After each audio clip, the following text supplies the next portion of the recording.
मेरे रास्तों को गुलाब कर is a complete novel by Hina Malik. तुम ना मानो मगर हकीकत है, इश्क इंसान की ज़रूरत है। उसकी महफिल में बैठ कर देखो, ज़िंदगी कितनी खूबसूरत है। सुनो, वो जो सर झुकाए दाईं कलाई में पड़ी चूड़ियों को घुमा रही थी, उसकी आवाज़ पर ठिठक के रुकी थी, मगर निगाह उठाकर उसकी तरफ नहीं देखा था। वो सामने ही बेड पर नीम दराज था। मोहतरमा ईमा हसन साहिबा, मैं आप ही से मुखातिब हूँ।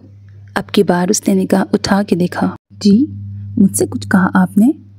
ईमा की बात पर उसका खून खौल उठा। बमुश्किल खुद पर काबू किया। यहाँ तुम्हारे अलावा कोई और है? दीवारों से बातें करने का मुझे कोई शौक़ नहीं है। वैसे भी ये पागलों का मशगला है, होशमंद इंसानों का नहीं। वार्डरोब में लटका नाइट सूट खींच के निकाला और वॉशरूम की तरफ बढ़ गया। ईमा ने बंद दरवाजे की तरफ देखते हुए नाक चढ़ाई। भाभी, मैं आ जाऊं? दरवाजे पर हल्की सी दस्तक के साथ ही आमना की आवाज़ सुनाई दी। उफ, एक लम्हे को चैन नहीं लेने देते। ईमा बुड़बुड़ाती हुई दरवाजे तक गई। क्या है? अंदाज फाड़ खाने वाला था। आमना बेचारी एक लम्हे को खफीफ सी हो गई। वो बीजी पूछ रही हैं खाना भिजवाऊं? मुझे भूख नहीं है।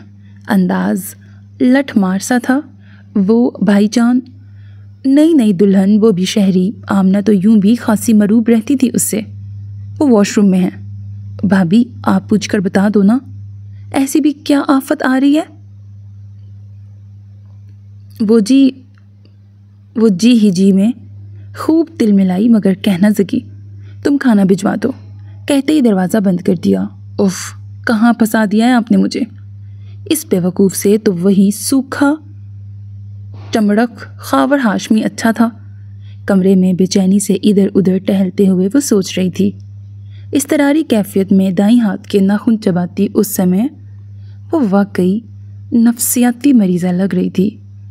वो इस वक्त बुरी तरह अपसेट थी। तभी वॉशरूम का दरवाज़ा खुला। एक्टिंग तो खासी अच्छी कर लेती हैं आप, आईने के सामने खड़े होकर बालों में ब्रश चलाते हुए कहा। ईमा ने सुलग कर उसकी चौड़ी पुश्त को घूरा।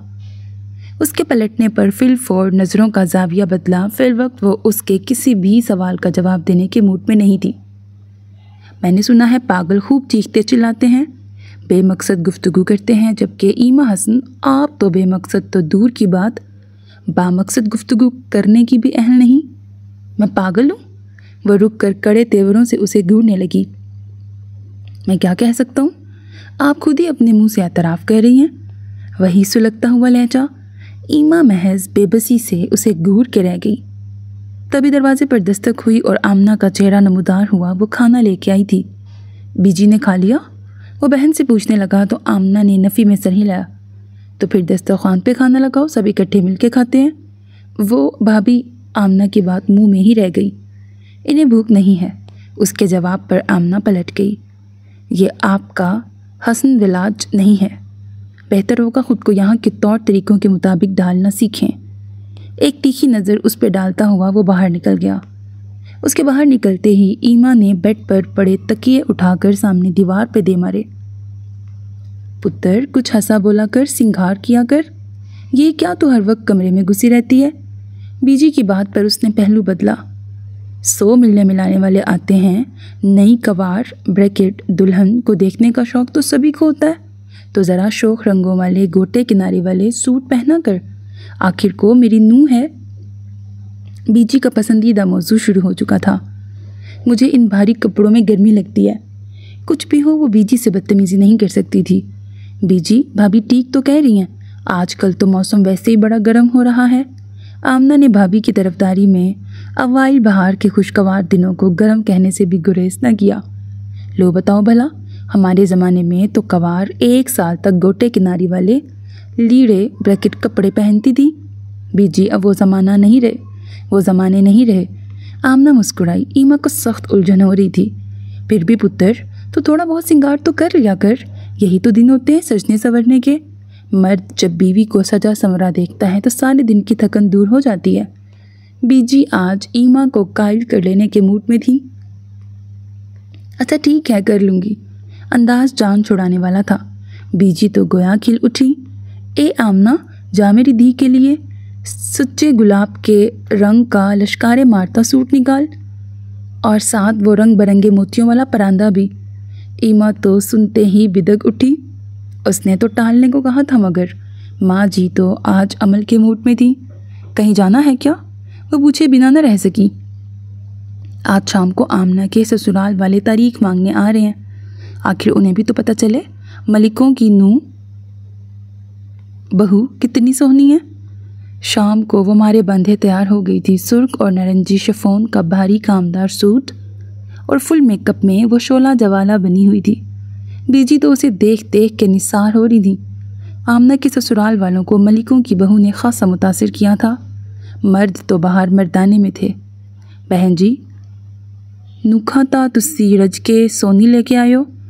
आमना की सास ने कोई चौथी बार यह जुमला दोहराया था। बीजी फ़ख्र से गर्दन अकड़ाए बैठी थी। ईमा का बस नहीं चल रहा था कि जाके भारी लिबास और जेवरात से जान छुड़ा लेती। खुदा खुदा करके वो लोग रात का खाना खा के वापसी के लिए उठे तो ईमा ने सुख का सांस लिया। वो अपने कमरे की तरफ जा रही थी जब कॉरिडोर में मुड़ते हुए शाहजेब मलिक से टकरा गई। अक्ल के साथ साथ क्या आंखें भी दगा दे गईं। लतीफ़ से लहजे में किया गया तंज ईमा को तपा गया। चले आप तो आंखें रखते हैं, बजा फरमाया। मेरी बिनाई की तो आप भी दाद देती होंगी, क्योंकि मैं वो कुछ देख सकता हूँ जो दूसरे देखने और समझने से कासिर हैं। अंदाज ज़ोमाइनी था। वो नखुवत से सर झटक कर आगे बढ़ने लगी तो शाहजेब ने उसका बाजू थाम कर वापस खींचा। ईमा ने हैरत से उसकी तरफ देखा। ये एकदम बिला वजह तो ना था। इन 8 दिनों में पहली बार शाहजेब ने पेशरफ्त की थी। औरत का सजना संवरना पत्थर से पत्थर दिल मर्द को भी मोम कर देता है। बीजी की आवाज़ गूंजी थी। ईमा सरासीमगी की कैफियत में उसे देखे गई। ये क्या गोले गंडे जैसा हुलिया बना रखा है तुमने? कमरे में आने से पहले मुंह धो के आना। औरतों के मेकअप करने से सख्त उलझन होती है मुझे। झटके से बाजू छोड़ता वो अपने कमरे की तरफ बढ़ गया। इडियट, समझता क्या है खुद को, जाहिल। गुस्से में बुड़बुड़ाती वो वापस पलट गई। जलती भुनती वो काफ़ी देर बरामदे में बिछे तख्त पे बैठी रही। यूं लग रहा था जैसे रगों में खून के बजाय लावा दौड़ रहा हो। फिज़ा में बुलंद होती अल्लाह अकबर की सदा पर वो चौंकी थी। इशा की अजान हो रही थी। मराकबे में से निकल आइए मोहतरमा, नमाज का वक्त हो रहा है। सर पर सफ़ेद करोशिये की बनी टोपी रखे वो ये कह के बाहर निकल गया था। ईमा ने खूनख्वार निगाहों से उसकी चौड़ी पुश्त को घूरा था। इश्क में तो हर चीज़ मिट जाती है, बेकरारी बढ़ के हमें तड़पाती है। याद याद याद बस याद रह जाती है। वो तेरी याद, वो जो रॉकिंग चेयर की पुश्त पर सर रखे आंखें मूंद कर जेरे लब मुगनी के साथ साथ गुनगुना रही थी। डेक बंद हो जाने पर पट से आंखें खोली थी। ये आपका हसन बिलाज नहीं, मलिक शाहनवाज की हवेली है। अपनी गुमगश्ता मोहब्बत का मातम मनाना है तो खामोशी से मनाइए, ढंडोरा पीटने की क्या ज़रूरत है। काटदार लहजे में कहता वो बेड पर बैठकर पैरों को जूतों की कैद से आज़ाद करने लगा। ईमा के तो तलवों से लगी सर पे जाके बुझी। वो तिनक कर उसके सर पे आ खड़ी हुई।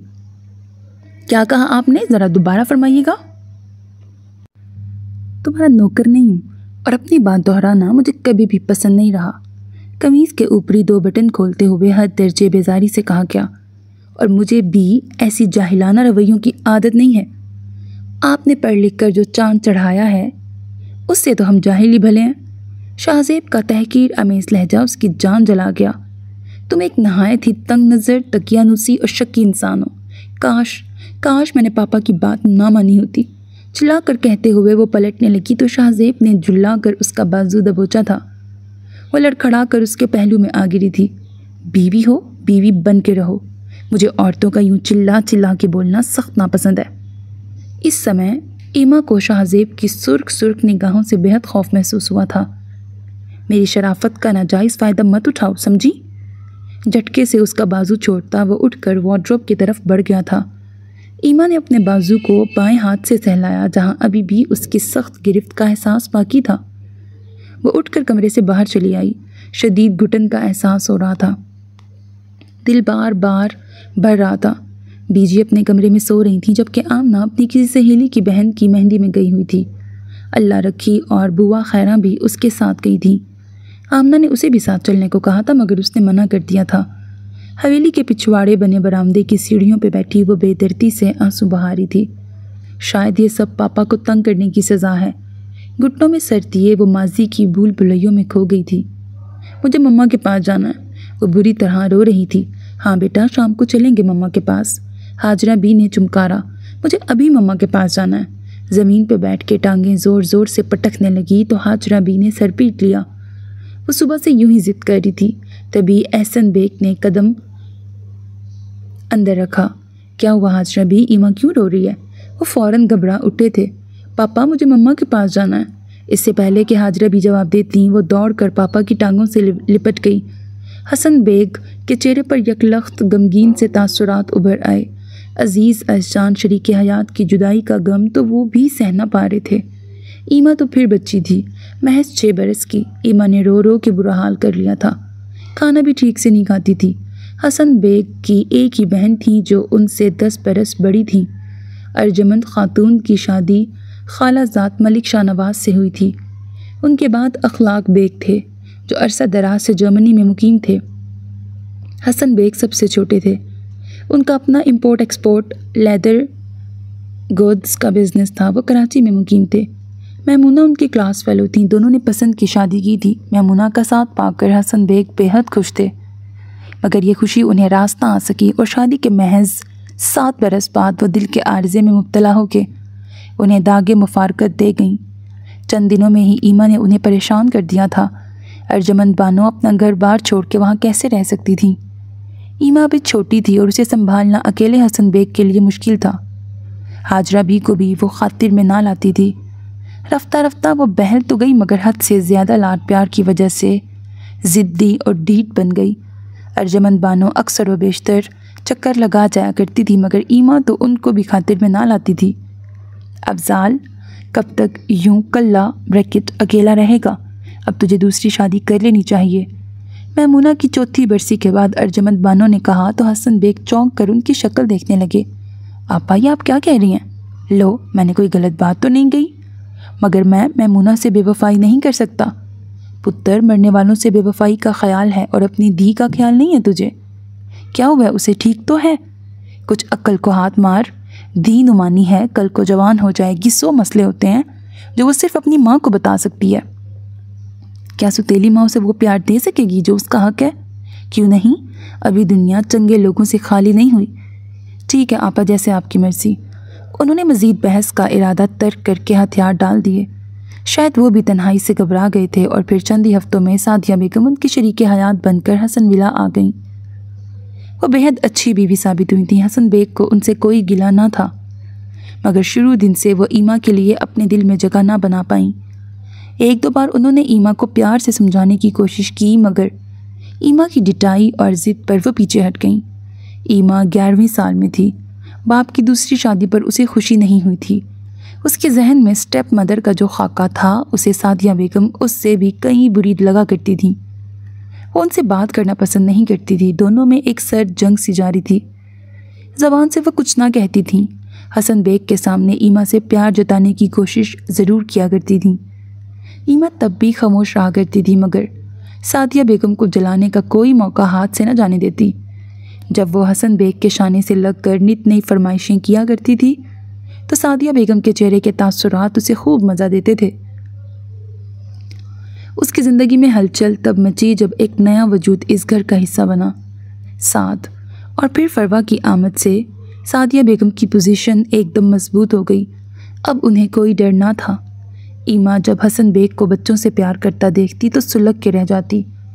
रफ्ता रफ्ता वो हसन बेग से भी दूर होती चली गई। हर दर्मी और ज़िद उसके मजाज का हिस्सा बन चुकी थी। साद और फरवा से भी वो नफ़रत करती थी।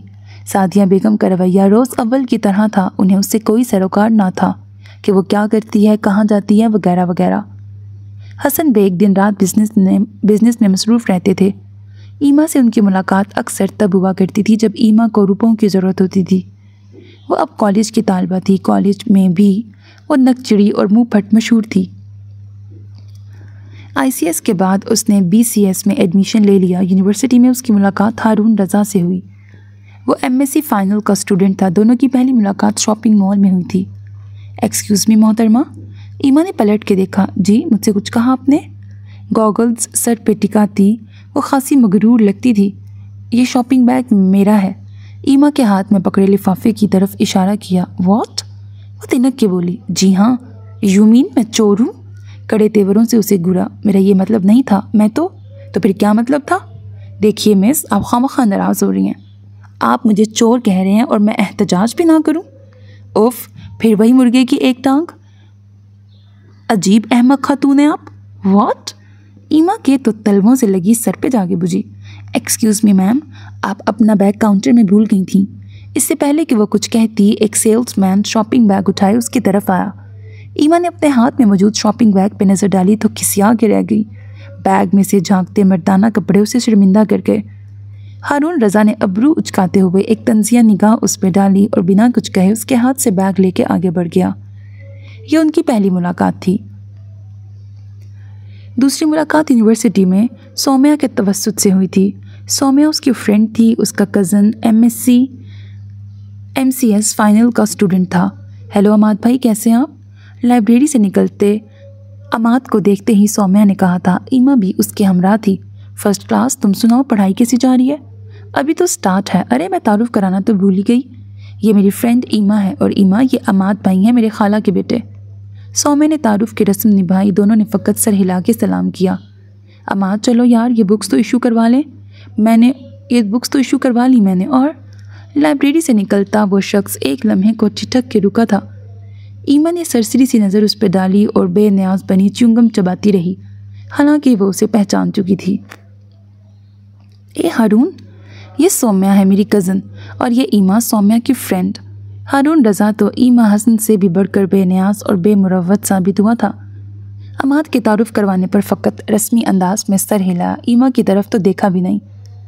मैं नीचे तुम्हारा वेट कर रहा हूँ, ये कहकर वो आगे बढ़ गया। जाने क्यों ईमा को अपनी शदीद इंसल्ट महसूस हुई। अमाद और सौम्या बातें कर रहे थे जबकि ईमा की नज़रें लम्हा बलम्हा दूर होते हारून रज़ा के ताक़ुब में थीं। डैम इट, दिल ही दिल में बुड़बुड़ाती वो सौम्या और अमाद की तरफ मतवज्जा हो गई। हारून रज़ा का ताल्लुक़ खाते पीते घराने से था। वजाहत और रख रखाव मुतज़ाद, उस पर रिज़र्व नेचर ने उसकी शख्सियत में चार चांद लगा दिए थे। अक्सर औक़ात ईमा और उसका आमना सामना होता रहता था, मगर वो यूं पास से गुजर जाता था जैसे जानता ही ना हो। यूनिवर्सिटी की दीगर लड़कियों की तरह ईमा को भी वो अच्छा लगने लगा था।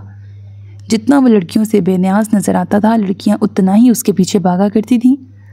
मगर ईमा हसन ने कभी सौम्या को भी अपने दिल की बात नहीं बताई थी। MCS फाइनल वाले अब यूनिवर्सिटी से जा चुके थे, मगर हारून रज़ा का नाम अब भी लिया जाता था। उस रोज़ वो यूनिवर्सिटी से घर गई तो पापा और सादिया बेगम को लाउंज में बैठे पापा हसन बेग खिलाफ़े मामूल घर पे मौजूद थे। लीजिए आ गई आपकी लाडली, खुद ही पूछ लीजिए। सादिया बेगम ये कहती उठ के किचन की तरफ चली गई। ईमा यहाँ बैठो। कुछ था पापा के लहजे में जिसने उसे झिटकने पर मजबूर कर दिया। जी पापा। हारून रज़ा कौन है? हसन बेग के मुंह से ये नाम सुन के वो चौंकी थी। कौन पापा?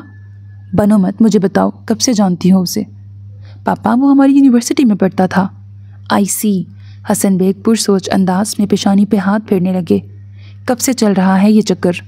कैसा चक्कर पापा? एमी, मुझसे झूठ बोलने की कोशिश मत करना। ईमा तो हसन बेग का रवैया देख के परेशान हो गई थी। प्लीज़ खुल के कहें, आप क्या कहना चाहते हैं? वो रूहान सी हो गई थी। तभी हसन बेग के मोबाइल की बीप बजी तो वो उठकर बाहर चले गए। ईमा का तो बुरा हाल हो रहा था। वो उलझ सी गई थी। पापा मुझसे ऐसे क्यों बात कर रहे थे? अपनी उलझन रफा करने वो सादिया बेगम के पास चली आई थी, जिन्हें आम हालात में वो मुखातिब करना भी पसंद न करती थी। मुझे नहीं मालूम, आप जानती हैं, मुझे बताएं असल बात क्या है। वो चबा चबा के बोली। तुम तो यूं कह रही हो जैसे कुछ जानती ही नहीं। माय गॉड, अब अगर आपने मुझे ना बताया तो मैं इस घर को आग लगा दूंगी। वो भड़क उठी। ईमा, ये क्या तरीका है बड़ों से बात करने का? तभी हसन बेग ने अंदर कदम रखा। देख लिया आपने अपनी आंखों से, ये हमेशा ऐसे ही बदतमीज़ी करती है मेरे साथ। अगर मैं कुछ कहती तो कहा जाता कि सुतेली माँ है। सादिया बेगम भराई आवाज़ में बोली तो ईमा उन्हें घूर के रह गई। मगर पापा मैं तो no more arguments, go to your room. Hasan Baig का लहजा इतना सख्त था कि वो मज़ीद कुछ कहे बिना वहाँ से निकलती चली गई। एमी आपी? वो अपने कमरे में थी जब फरवा ने दरवाज़ा नॉक करते ही अंदर झांका था। क्या है? अंदाज फाड़ खाने वाला था। दोपहर से शाम हो गई थी और तब से वो मुसलसल एक ही बात को सोचे जा रही थी। पापा कौन से चक्कर की बात कर रहे थे, क्या हारून रज़ा और मैं? मगर हमने तो कभी एक दूसरे से रस्मी गुफ्तगू भी नहीं की। वो जितना सोचती उतना उलझने लगती। पापा बुला रहे हैं आपको, ये कहते ही वो भाग गई। ईमा मुंह फुलाए हसन बेग के कमरे में दाखिल हुई। आओ बैठो। दोपहर के निस्बत अब उनका मूड बेहतर था। वो सोफे पे टिक गई। सादिया बेगम भी सामने ही बैठी थी। तुम जानती हो आज कौन आया था? पापा ने बात शुरू की। ये जानती है, सादिया बेगम ने लबकुशाई की। आप मुझे बात करने दीजिए। हसन बेग के टोकने पर वो मुंह बनाते हुए खामोश हो गईं। आज हारून रज़ा की भाभी आई थीं। ईमा ने चौंक कर देखा। जी? हैरत के मारे उसका मुंह खुला का खुला रह गया। मगर उन्होंने जिस अंदाज और लहजे में बात की, उसे याद करके तो डूब मरने को जी चाहता है। जानती हो उन्होंने तुम पर किस कदर घटिया इल्ज़ामात लगाए हैं, तुम्हारे किरदार पर कीचड़ उछाली है। उनका कहना था कि तुमने हारून को उकसाया है कि वो अपनी मंगेतर से मंगनी तोड़कर तुमसे शादी कर ले। पापा बोल रहे थे और वो मुंह खोले सुन रही थी। मगर पापा, वो तो यहाँ तक कह रही थी कि तुम दोनों मेरे मुंह में खाक कोर्ट मैरिज करने वाले थे। सादिया बेगम ने गोया कोई बॉम्ब फोड़ा था उसके सर पे। झूठ है ये। मैं तो एमी, अगर ऐसी कोई बात थी तो मुझे बताया होता, मैं खुद तुम्हें बाइज्जत तरीके से रुखसत करता। हसन बेग का लहजा थका थका सा था। ईमा ने हैरत से उनकी तरफ देखा। उनके लिए उनके लहजे से उसे शक की बू आई थी। पापा आप भी? वो औरत हमारे घर में हमें एक की 10 सुना के गई है। यहाँ तक कह डाला कि बेटी को नकील डाल के रखें, जाने कितनों के घर उजाड़ेगी। तौबा तौबा, हम तो भर पाए ऐसी जिल्लत से। सादिया बेगम बोल रही थी मगर ईमा की नज़रें हसन बेग पे जमी थीं। गोया वो अपनी बेटी को ही मुजरिम समझते थे। सादिया बेगम, किसी को कह सुनकर कोई अच्छा सा रिश्ता देखें। मैं जल्द अज जल्द ईमा को रुखसत कर देना चाहता हूँ। कमरे से निकलते हुए उसने हसन बेग को कहते सुना था। दिल पर मनोबोझ आ गिरा था। उस रोज़ उसे शिद्दत से माँ की कमी महसूस हुई थी और वो उस रात सो नहीं सकी थी। और तब उसके दिल ने बगावत का फ़ैसला किया। सुबह तक वह बिल्कुल नॉर्मल हो चुकी थी। रोज़मर्रा की तरह नाश्ता किया और यूनिवर्सिटी भी गई, यूँ जैसे कल का दिन बीच में आया ही ना हो। हारून रज़ा की भाभी ने ऐसा क्यों कहा? भला मेरा उससे क्या ताल्लुक़ है?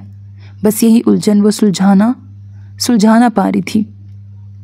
सौम्या भी छुट्टियों पर थी। इस बात को 2 हफ्ते हो गए थे जब एक रोज़ उसकी मुठभेड़ हारून रज़ा से हो गई थी।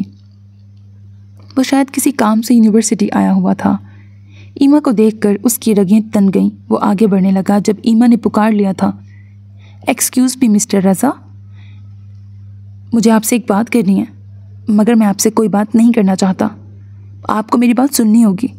मेरा ख्याल था कि आप मुंह फट और ज़िद्दी हैं, मगर मुझे नहीं मालूम कि आप इस कदर बदतमीज़ और बेहुदा लड़की हैं। अपनी बात संभालिए अपनी ज़बान संभालिए मिस्टर। अच्छा, और अपने बारे में क्या ख्याल है आपका? वो इस्तेहज़ाइया अंदाज में बोला। एक तो आपकी भाभी मोहतरमा मेरे ही घर में मुझ पर इतने घटिया इल्ज़ामात लगा के गई हैं, ऊपर से आप मुझे कह रहे हैं कि ज़बान संभाल के बात करूं। झूठ मत बोले मोहतरमा, मेरी भाभी से बदतमीज़ी आपने की है। उफ, किस कदर झूठे इंसान हैं आप। आपकी भाभी से तो मैं मिली तक नहीं। वॉट? खुद को बचाने के लिए आप और कितने झूठ बोलेंगी? मैं कभी झूठ नहीं बोलती, समझे आप। खुशफहमियों की दुनिया से निकल आइए मिस्टर। मैंने कब आपसे कोर्ट मैरिज के लिए अहद व पैमा किए थे और कब आपको मजबूर किया था कि आप मेरी खातिर अपनी मंगेतर को छोड़ दें? ये सब आपकी भाभी मोहतरमा मेरे घर मेरे वालिदैन से ये सब कह आई हैं। मुझे नहीं मालूम था कि आप इस कदर गिरे हुए इंसान हैं। ओह शट अप। मुझे आवारा, लोफर और नीच खानदान का कहने वाली तुम कौन होती हो? ये मैंने कब कहा है? चोरी के साथ साथ झूठ भी आपकी फितरत में शामिल है। मैं नहीं मानता कि मेरी भाभी ने ये सब कहा होगा। तो मत माने, मुझे परवाह नहीं। सेट डिटेक्टिव वो वहाँ से चली गई। दिमाग गोया खौल रहा था, दिल भड़ भड़ जल रहा था। उफ तौबा, किस कदर दोगला शख्स है। गाड़ी स्टार्ट करते हुए वो सोच रही थी, ये भी तो हो सकता है कि उसकी भाभी डबल गेम खेल रही हो, मगर वो भला ऐसा क्यों करेगी? ओह, इतने सुकून से गुजर रही थी ज़िंदगी, पता नहीं ये मनहूस हारून रज़ा बीच में कहाँ से आ गया। वो जितना सोचती उस शख्स से मुतनफ़र होती। शौमई किस्मत के घर गई तो कुछ लोग उसके रिश्ते के लिए आए हुए थे। हसन बेग और सादिया बेगम उनके पास बैठे हुए थे। इस गुस्से के आलम में वो उनके सामने गई थी और बिला इरादा ही बदतमीज़ी कर बैठी। लड़के की वालदा और बहन के सवालों के जवाबात तड़क तड़क के दिए। नतीजतन वो जाते हुए साफ कह गए कि उन्हें अपने लड़के का रिश्ता यहाँ नहीं करना। ईमा, बदतमीज़ी की भी कोई हद होती है, सादिया बेगम ने कहा। मैं ऐसी ही हूँ, मुझसे नहीं होते खुश अखलाकी के ड्रामे, लठमार अंदाज में कहती वो अपने कमरे की तरफ बढ़ गई तो हसन बेग और सादिया एक दूसरे को देख के रह गए। क्या बताऊँ आपा, इस लड़की ने तो जीना हराम कर दिया है। एक तरफ ये लड़की बलाए जान बनी है तो दूसरी तरफ इसके बाप ने मुझ पर इसका रिश्ता तलाश करने की जिम्मेदारी डाल रखी है। तो ठीक है ना, तुम भी जल्द से जल्द उसको यहाँ से रुखसत करने की करो। अरे आपा, आप नहीं जानती, पूरी फितनी है ये लड़की। जो रिश्ता आता है एक बार के बाद लोग दोबारा पलट के नहीं आते। ये ऐसे ऊट पटांग हरकतें करती है लोगों के सामने कि वो लोग फिर मुड़ के नहीं देखते। तो क्या लड़की पागल हो गई है? मेरा मतलब है किसी दिमागी अमराज के डॉक्टर को दिखाओ। यूं तो ये लड़की सदा तुम्हारे सीने पे ही मूंग दलती रहेगी। क्या करूं आपा, एक बार हसन से बात की थी तो वो भड़क उठे, उल्टा मुझ पे चढ़ दौड़े कि उनकी बेटी को पागल कह रही हूं। तो क्या उसे बेटी की हरकतें नजर नहीं आती? सब मालूम है मगर कुछ कहते नहीं। चहेती बीवी की निशानी जो है। सादिया बेगम का लहजा जहर खुंदो रहा था। बाहर खड़ी ईमा के लबों पर फातिहाना मुस्कुराहट दौड़ गई। वो इत्तफाकन ड्राइंग रूम की तरफ आ गई थी जहाँ सादिया बेगम अपनी बड़ी बहन से बातों में मसरूफ़ थी। वह सर झटकती आगे बढ़ गई। शादी के नाम से एक अजीब सी चिढ़ हो गई थी उसे। वो तेरे रिश्ते आए मगर कोई दूसरी बार नहीं आया। वजह ये नहीं थी कि वो कोई आम सी शक्लो सूरत की लड़की थी, हुस्न जमाल में यकता थी और बड़े बाप की बेटी भी थी, मगर असल वजह ये थी कि वो रिश्ते के लिए आने वालों के साथ ऐसा रवैया रखती थी कि वो उसे पागल समझने लगते थे। कभी ऊट पटांग हरकतें करती, अचानक ज़ोर ज़ोर से हंसना शुरू कर देती, या फिर मासूमियत से बिल्कुल फजूल और बचकाना सवाल करती कि चांद सी बहू या भाभी की तलाश में आने वालियाँ सटपटा के रह जाती। ये सब वो महज सादिया बेगम को चिढ़ाने के लिए कर रही थी। और जब से हसन बेग ने सादिया बेगम को उसके लिए रिश्ता तलाश करने का कहा था, उसे लगा कि पापा उसे बोझ समझ के सिर से उतार फेंकना चाहते हैं। उन दिनों माँ की कमी शिद्दत से महसूस होने लगी थी। 1 साल होने को आया था, अब तो रिश्ते आना भी बंद हो गए थे, क्योंकि ये बात मशहूर हो चुकी थी कि हसन बेग की बेटी का दिमागी तवाज़न खराब है। हसन बेग ने सुना तो उनकी परेशानी मज़ीद बढ़ गई, जबकि ईमा को इससे कोई फ़र्क नहीं पड़ता था। उन दिनों उसका MCS का फर्स्ट सेमेस्टर चल रहा था। तब पूरे 1 साल बाद उसने हारून रज़ा को प्रिंसिपल ऑफिस से निकलते हुए देखा था। वो उस वक्त लेक्चर बंक करके सौम्या के साथ कैंटीन की तरफ जा रही थी। सामने से आते हारून रज़ा ने भी उनको देखा था। ईमा नागवारी से सर झटकते पास से गुजरने लगी। जब हारून रज़ा राह में हाई लो क्या, ईमा ने अबरू उचकाते हुए उसकी तरफ देखा। हेलो, कैसी हैं आप? उसका अंदाज दोस्ताना था, गोया कभी कुछ हुआ ही ना हो। कौन हो तुम? ईमा ने तो बेगानगी की इंतहा कर दी थी। मेरा ख्याल है 1 साल का अरसा इतना तवील तो नहीं होता कि कोई किसी को शनाख्त न कर पाए। चलो सौम्या, लेक्चर का वक्त हो रहा है। वो पलटने लगी तो हारून ने पुकार लिया, मिस एमा, मुझे आपसे ज़रूरी बात करनी है, मगर मुझे आपसे कोई बात नहीं करनी। प्लीज़, महज आधा घंटा दरकार है मुझे। ईमा, तुम बात कर लो, मैं क्लास में जा रही हूँ। सौम्या ने ईमा का बाजू दबाते हुए कहा, गोया इशारा दिया कि वो हारून की बात सुन ले। जाने ईमा के दिल में क्या समाई कि वो चुपचाप उसकी बात सुनने पर राज़ी हो गई। मैंने सुना था कि आप, हारून ने दानिस्ता बात अधूरी छोड़ दी। वो लोग गार्डन में बने संगी बेंच पर बैठ चुके थे कि मैं पागल हो गई हूँ और अब आप मुझे देखकर तस्दीक करने आए हैं। वो तड़क के बोली, नहीं, बात तो कुछ और है। ईमा के अंदाज पर एक लम्हे को वो गड़बड़ा गया। मिस्टर रज़ा, आपको जो कहना है जल्दी कहें, मेरे पास वक्त नहीं है। आप जानती हैं 1 बरस पहले मैंने आपके घर अपना प्रपोज़ल भिजवाया था। हारून की बात पर वो चौंक कर उसे देखने लगी। ऐसी कोई बात तो उसके इल्म में नहीं थी। हारून की भाभी आई ज़रूर थी, मगर उनका मकसद रिश्ता मांगना तो नहीं था, वो तो वार्निंग देने आई थी। मेरी वालदा का बहुत पहले इंतकाल हो गया था। हम 2 ही भाई हैं। आप मुझे अच्छी लगी तो मैंने अपनी भाभी को आपके घर रिश्ता लेने के लिए भेजा। यहाँ मैंने गलती ये की कि आपसे पूछे बगैर उन्हें आपके यहाँ भेज दिया। जब भाभी वापस वहाँ से आई तो घर आके खूब रोना धोना मचाया। मुझे ये बताया गया कि आपने ना सिर्फ मेरी भाभी की इंसल्ट की है, बल्कि मुझ पर और मेरे ख़ानदान तक पर कीचड़ उछाली है। मुझे लूज़ कैरेक्टर तक कहने से गुरेज नहीं किया। ये सब सुन के मेरा खून खौल उठा।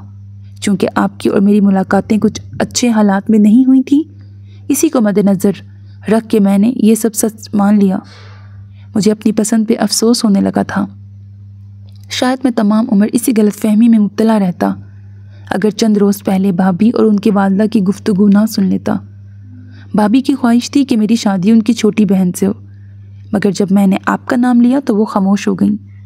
शौमई किस्मत आपकी वालदा यानी मिसेज़ सादिया बेग मेरी भाभी के रिश्ते की खाला लगती हैं, और फिर दोनों ने मिलकर प्लान बनाया जो कामयाब हो गया। उधर मुझे आपके खिलाफ़ भड़काया गया तो उधर आपको मेरे खिलाफ़। मेरी किस्मत अच्छी थी जो मैंने उन दोनों की गुफ्तगू सुन ली, वरना चंद रोज़ तक भाभी मेरा रिश्ता अपनी बहन से पक्का करने वाली थी। आज किसी काम से प्रिंसिपल साहब के पास आया तो आप पे नज़र पड़ गई। शायद हमारा साथ मुकद्दर में ना हो, मगर मैं नहीं चाहता कि आप मुझे सारी ज़िंदगी बुरे लफ्ज़ों में याद करें। बस इसीलिए आपको असल बात से आगाह करना ज़रूरी समझा। वो खामोश हो गया। ईमा तो गोया सकते में थी। उसने एक बार ये ज़रूर सोचा कि हारून रज़ा की भाभी डबल गेम खेल रही हैं, मगर सादिया बेगम भी इस खेल का हिस्सा होंगी, इसकी उम्मीद उसे नहीं थी। ईमा, आप मुझे कल भी अच्छी लगती थीं और हमेशा मेरे दिल में आपके लिए एक ख़ास मकाम रहेगा। मैंने खलूस नीयत से आपका हाथ मांगना चाहा था, मगर क्या आप अपना प्रपोज़ल दोबारा भिजवा सकते हैं? हारून का जुमला कता करके ईमा ने कहा तो हारून ने चौंक कर उसकी तरफ देखा। शायद ईमा खुद भी नहीं जानती थी कि ये जुमला उसके मुंह से कैसे निकला। जी, हाँ या ना? मगर हाँ या ना? ओके, इस बार मेरी पुप्पो और मेरे भाई आपके यहाँ आएंगे। हारून रज़ा का चेहरा खिल उठा था, जबकि ईमा का चेहरा बिल्कुल सपाट था। उसके दिल में हारून रज़ा के नाम से कोई शौरीदा सरी ना जागी थी। घर आई तो अर्जुमंद बानो मौजूद थी। अस्सलाम वालेकुम पुप्पो। अंदाज में कोई गर्मजोशी ना थी। अर्जुमंद बानो बमुश्किल साल में 1-2 बार ही आ पाती थी और ईमा की उनसे फ़कत सलाम दुआ तक की मुलाकात होती थी। अर्जुमंद बानो तो हमेशा उससे बड़े प्यार से मिला करती थी, मगर वो शायद रिश्तों को बरतने और निभाने के फ़न से आ रही थी, हत्ता कि अपनों की अपनायत को भी महसूस न कर पाती थी, या शायद करना नहीं चाहती थी। हर धर्मी उसकी फितरत का खासा बन चुकी थी। वालेकुम सलाम। मैं सदके मेरी दी आ गई। अर्जुमंद बानो ने बढ़कर उसकी पेशानी पे बोसा दिया। कैसी है पुत्र? मैं ठीक हूँ, आप कैसी हैं? अल्हम्दुलिल्लाह, मौला का बड़ा करम है। मैं खाना लगवाती हूँ। सादिया बेगम उठकर चली गईं। खाने की मेज़ पर ही उसकी मुलाकात शाहजेब मलिक से हुई थी। गोया पुप्पो इस बार तन्हा नहीं आई थीं। ईमा ने सरसरी सा सलाम किया था, जिसका उसने फ़कत सर हिलाकर जवाब दिया था। पापा भी मौजूद थे। खाना बड़े खामोश से माहौल में खाया गया। एमी पुत्र, कहाँ जा रही हो? मेरे पास तो बैठो।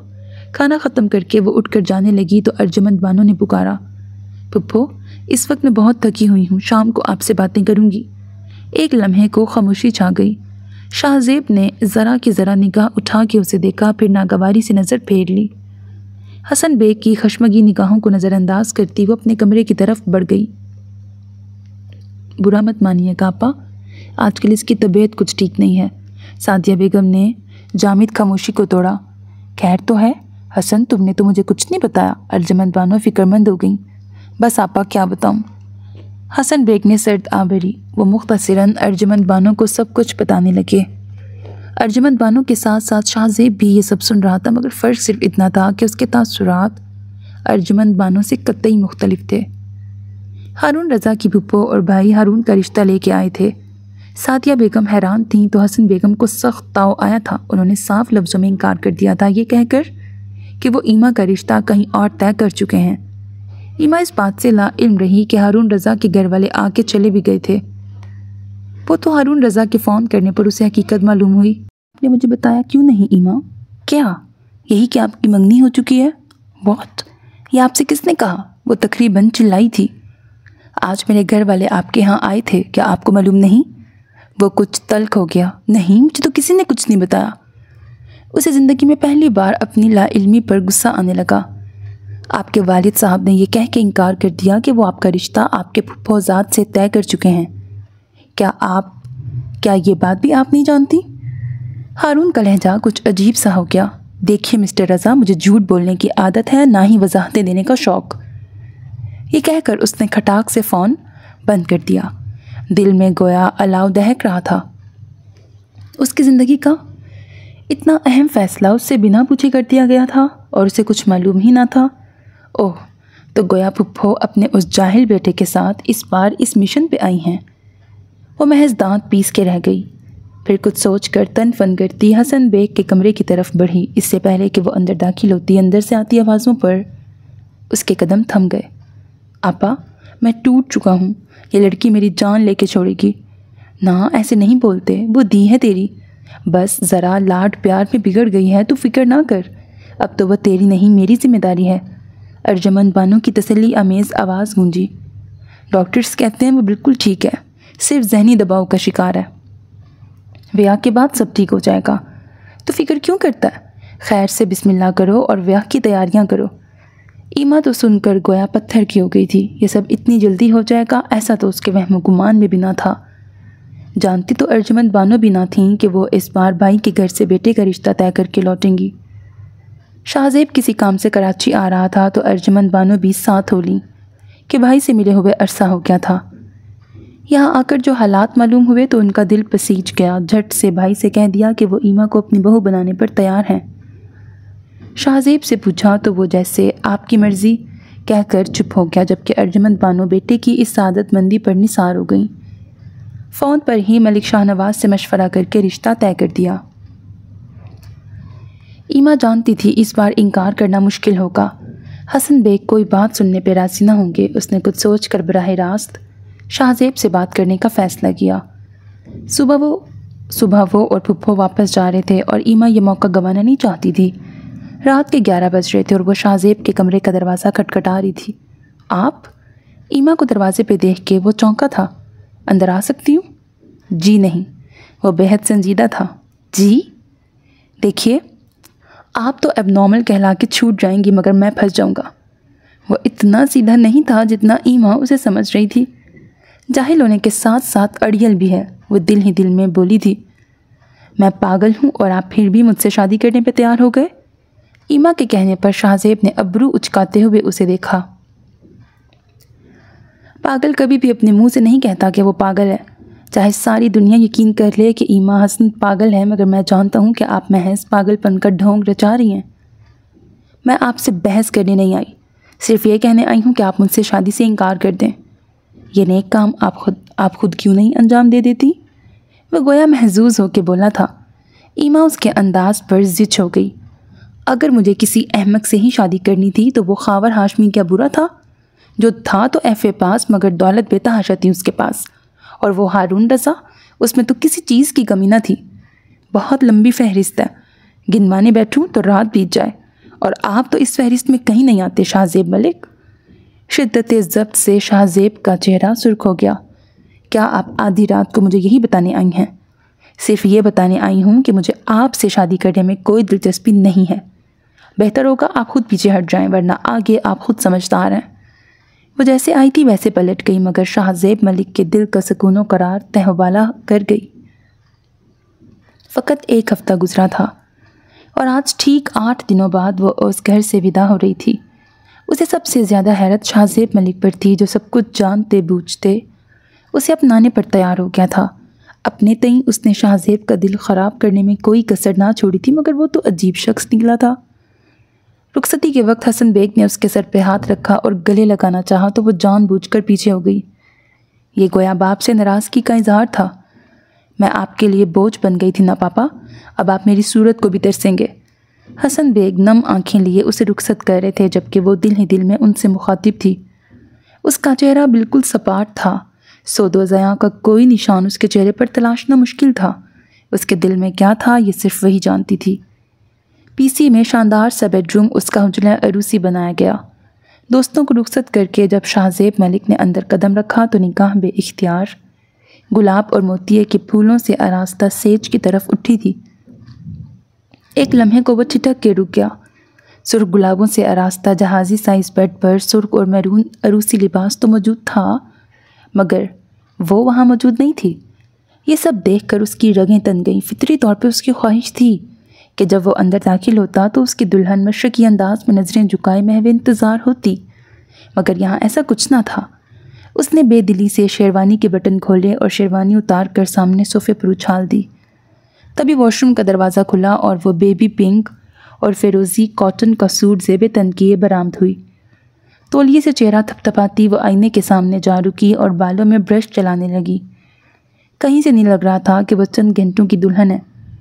शाहज़ेब लब भींचे उसकी हरकतें देखता रहा। वो कभी मुस्कुराने लगती थी तो कभी चेहरे पर संजीद की तारीफ कर लेती थी।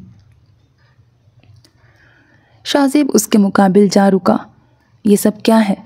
उसने बेड पर बिखरे अरूसी लिबास और गहनों की तरफ इशारा किया। ईमा ने एक नज़र बेड की तरफ देखा और फिर शाहज़ेब की तरफ देखते हुए ज़ोर से कहा लगाया। शाहज़ेब ने जुज़-बुज़ होकर पहलू बदला। आपको नहीं पता? वो मुस्कुराई। मुझे भी नहीं पता। मासूम सी शक्ल बना के आंखें पटपटाने लगी। पापा से पूछ के आऊं? बेवकूफ़ों की तरह कहती आगे बढ़ने लगी तो शाहज़ेब ने सरत से उसका बाजू थाम के उसे खींचा। ईमा हसन, मुझे ये ड्रामे पसंद नहीं हैं। चबा चबा कर कहा तो एक लम्हे को ईमा भी खामोश हो गई। आई नो, आपको सिर्फ धूप किनारे अच्छा लगता है। वो बोली तो लहजा इतनी मासूमियत लिए हुए था कि एक लम्हे को शाहज़ेब मलिक भी चकरा के रह गया। अगर वो एक्टिंग कर रही थी तो शाहज़ेब इस लाजवाब अदाकारी पर अश कर उठा था, और अगर वो वाकई दिमागी तवाज़ुन खो चुकी थी तो ये बेहद अफसोसनाक था। शाहज़ेब मलिक जैसा ज़िरक बंदा भी झुंझुला गया था। देखो, मैं जानता हूँ तुम सिर्फ पागलपन का ढोंग रचा रही हो। उसका अंदाज़ और लबो लहजा दोनों ही जहर खुंदोरे थे। बीजी की ये बदतमीज़ और ज़िद्दी भतीजी उसे कभी भी पसंद नहीं रही थी। अच्छा, वो हंसी। तो फिर मुझसे शादी क्यों की? किस्मत ख़राब हो तो इंसान क्या कर सकता है? उसका लहजा भी दिल जलाने वाला था। बेहतर होगा तुम अपने उस आशिक का ख्याल जहन से निकाल दो जिसके इंतज़ार में तुमने ये सवांग रचा रखा है। तंस के नश्तर उतारता वो चेंज करने की गर्ज से वॉशरूम की तरफ बढ़ गया। तुम क्या समझते हो शाहज़ेब मलिक, मैं तुमसे डर जाऊंगी? ईमा हसन ने कभी किसी के सामने झुकना नहीं सीखा। बेड पर से तकिया और कंबल उठाकर वो सोफ़े पर लेट चुकी थी। वो वॉशरूम से बाहर आया तो उसे सोफ़े पर लेटे देखकर एक लम्हे को रुका। बहुत अच्छा किया आपने जो बिना कहे मेरे दिल की बात जान ली। कम से कम आपकी कुर्बत की मुझे कोई चाह नहीं है। बेड पर लेटते हुए वो कह रहा था। ईमा सुलग के रह गई। ये बंदा कोई वार खाली नहीं जाने देता था। मैंने भी तुम्हारी ज़िंदगी अजीरन ना कर दी तो मेरा नाम बदल देना। वह महज सोच के रह गई। अगली सुबह नाश्ते के बाद उनकी लाहौर के लिए फ़्लाइट थी। लाहौर से चंद किलोमीटर के फासले पर उनका गांव था। वहाँ हर तरह की सहूलत मौजूद थी। बिजली, गैस, टेलीफोन। हवेली भी खासी बड़ी और शानदार थी। वलीमा गांव में हुआ था। वलीमे की तकरीब के इख्तिताम तक वो खासी थक चुकी थी। शाहज़ेब बाहर मर्दाने में था। उसके आने से पहले ही वो कपड़े बदल कर सो चुकी थी। थकन इतनी थी कि उसे पता भी ना चला कब शाहज़ेब कमरे में आया। आंख खुली तो वो बिदक कर दूर हटी। उसे ज़रा फासले पर वो महबूब ख्वाब था। उसे याद आया कि रात वो इस कदर थक चुकी थी कि बेड पर ही सो गई थी। तभी बाहर से दरवाज़ा बजाया गया था। दस्तक की आवाज़ पर शाहज़ेब की आंख खुल गई। क्या हुआ? ऐसे क्या देख रही हो? मुंदी मुंदी आंखों से उसने ईमा की तरफ देखा जो उसे ही घूर रही थी। तुम यहाँ क्यों सोए? उसका लहजा ऐसा था कि वो बिलबिला उठा। मैंने तुम्हें पहले दिन ही बावर करा दिया था कि मुझे तुम्हारी कुर्बत की कोई तमन्ना नहीं है। बिलफर्ज अगर ऐसा हो भी तो ये मेरा शरई हक है। वो साइड पे पड़ी कमीज़ उठा के पहनने लगा। बेफिक्र रहो, हम देहाती लोग हक की वसूली चोरी करके नहीं बल्कि डंके की चोट पे करते हैं। वो उठकर दरवाजे की तरफ बढ़ गया। और सुनो, आज के बाद मुझे तू या तुम कह के मत पुकारना। पलटकर एक घूरती हुई निगाह उस पर डाली और दरवाज़ा खोल दिया। दरवाजे पर अतिया भाभी और चंद दूसरी ख़वातीन मौजूद थीं। वो सब शाहज़ेब की तरफ देखकर मायनी खेज़ अंदाज में मुस्कुराई थीं। मैंने कहा देवर जी, दोपहर के खाने का वक्त हो रहा है। अतिया भाभी के कहने पर वो खज्जल सा होकर कन्नी कतराकर गुजर गया। अतिया भाभी उसके चाचा ज़ात खालिद की बीवी थीं। FA पास थीं। शाहज़ेब से बेतकल्लुफ़ी भी थी, इसलिए उसे बात बेबात छेड़ने से बाज नहीं आती थी। अब वो सब ईमा को घेरे बैठी थी जबकि ईमा दिल ही दिल में किलस रही थी। घर के सभी लोगों ने उसे हाथ का छाला बना रखा था। आमना और आयशा भाभी उस पर जान वारती थीं तो बीजी के लिए वो जिगर का टुकड़ा थी। बाबा जान मलिक शाहनवाज़ का रवैया भी बेहद अच्छा था। पूरे गांव में उसकी खूबसूरती के चर्चे थे। शाहजेब और उसका ताल्लुक पहले रोज़ की तरह था। ईमा के लिए वो खासी टेढ़ी खीर साबित हो रहा था। घर पर वो बहुत कम होता था, मगर जब होता था तो ईमा के लिए एक एक पल गुजारना मुश्किल हो जाता था। बात पे बात तंज करना उसकी आदत बन चुकी थी। हसन बेग का फ़ोन अक्सर आता रहता था, मगर वो जानबूझकर इधर उधर हो जाती थी। शादी को 1 माह होने वाला था, मगर उसने एक बार भी पलट कर घर वालों की खैर खबर दरियाफ्त नहीं की थी। शाहजेब का रवैया सब घर वालों के सामने बिल्कुल ठीक होता था, मगर तन्हाई में वो यकसर बदल जाता था। इस सूरत हाल से ईमा का दिल घबराने लगा था। लाशऊरी तौर पर वह इस शादी को कबूल कर चुकी थी, मगर अना हाथ बांधे खड़ी थी। ज़िंदगी एकदम बहुत बोर और डल सी लगने लगी थी तो वो भी एक आम सी ही लड़की, शरीके सफ़र के खलूस और चाहतों की ख्वाहिशमंद। मगर शाहजेब मलिक की कोई बात उसके दिल के तारों को छेड़ न पाई थी। वो बेपनाह मर्दाना वजाहत का हामिल था, मगर जब तंज के नश्तर चलाता तो वो दिल महसूस के रह जाती। क्या करती, अपने ही बोए हुए बीज थे जिनका फल उसे मिल रहा था। उस रोज़ वो सरे शाम ही घर लौट आया था। ईमा और बीजी बरामदे में बैठी थी। अस्सलाम वालेकुम बीजी। आदतन सलाम करने के बाद वो उन्हीं के बराबर तख्त पे बैठ चुका था। ईमा ने सरसरी सी निगाह उस पे डाली, वो भी उसी की तरफ मतवज्जा था। ईमा के देखने पर सरद से नज़रों का जाविया बदला। वालेकुम सलाम, जोंदार है पुत्र, आज जल्दी आ गए। बीजी ने प्यार से उसके सर पे हाथ फेरा। हारियों का कोई मसला था, जल्दी हल हो गया। कोई ख़ास काम भी नहीं था, खाना लगवाऊं? बीजी के पूछने पे उसने इस बात में सर हिलाया और ख़ुद उठकर सामने सहन में बने वॉश बेसिन पे हाथ मुंह धोने लगा। पुत्र, जब खौंद ब्रैकेट खावंद घर आए तो बीवी का फ़र्ज़ होता है उसे रोटी पानी का पूछे। घर में बेशक नौकरों की फ़ौज हो, मगर खावंद हमेशा बीवी के हाथ का खाना पसंद करता है। बीजी अब ईमा से मुखातिब थी। छड्डो बीजी, कहनू दस रहे हो? छोड़ी बीजी, किसी समझा रही हैं। तौलिए से हाथ मुँह पूंछता वो वहीं चलाया। बीजी की बात वो सुन चुका था। ईमा ने शिकवा कुना नज़र उस पर डाली, फिर खामोशी से उठकर रसोई की जानिब चल दी। हर वक्त मखौल न किया कर मेरी नूह के साथ, बड़ी चंगी है मेरी नूह। आपको तो कहना है। भतीजी जो है, वो मुस्कुराया। तू शहर कब जा रहा है? लाहौर? हाँ, शायद कल परसों तक। खैरियत, कुछ मंगवाना है? आमना के दाज की कुछ चीज़ें लेनी थी, कह रही थी भाभी की पसंद की लूँगी। तो ऐसा कर, इस बार ईमा को साथ लेते जाना, अपने लिए भी कुछ खरीद लेगी। ईमा खाना लेके आ चुकी थी। उसने खाने की ट्रे शाहजेब के सामने रखी। ठीक है, बीजी की किसी बात से इनकार नहीं कर सकता था। पैकिंग कर लेना, हम कुछ दिनों के लिए लाहौर जा रहे हैं। सोने से पहले उसने कहा था। क्यों? मुझे बहस करने वाली औरतें पसंद नहीं हैं, वो चिढ़ के बोला।